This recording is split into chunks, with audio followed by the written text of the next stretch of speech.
Alright, everyone, welcome to episode number 63 of Everyday Thoughts, and let's get straight into it.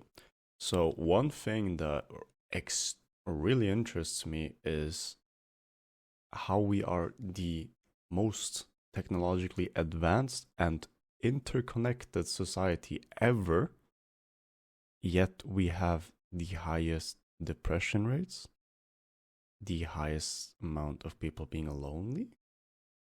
Like, how does that work?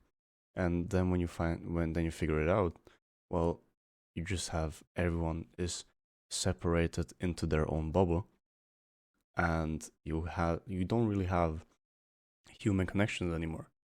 So I think this is extremely sad, and just another wake up call to just go out with your friends as often as you can and spend time with them, because you may find out that time with them is limited and that you should have spent more time with them after you can't anymore.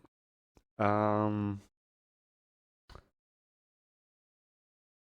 the next thing is, I think, deeply connected to the whole like loneliness epidemic or pandemic, whatever you want to call it, is basically just us being distracted all the fucking time, like all the time. And one question I found was extremely interesting is, how do you act, or what do you do once all those distractions have been stripped away from you and there's just nothing left but you and you? So it's just you and your thoughts. What do you do? Are you trying to just go for another distraction again? Or do you actually just sit down in the moment and just think about the thoughts you have and just enjoy the present moment?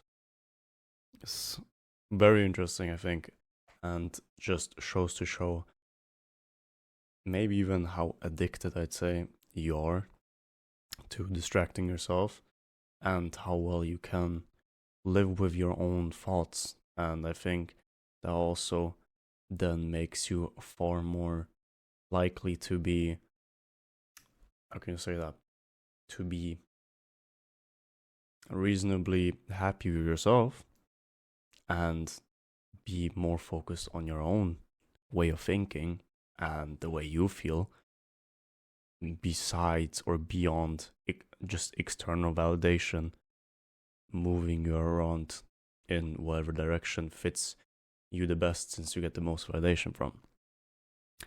Then the next thing, which I think obviously just fits very well into this and is also really important to know, is you can't control other people's behavior, only your own.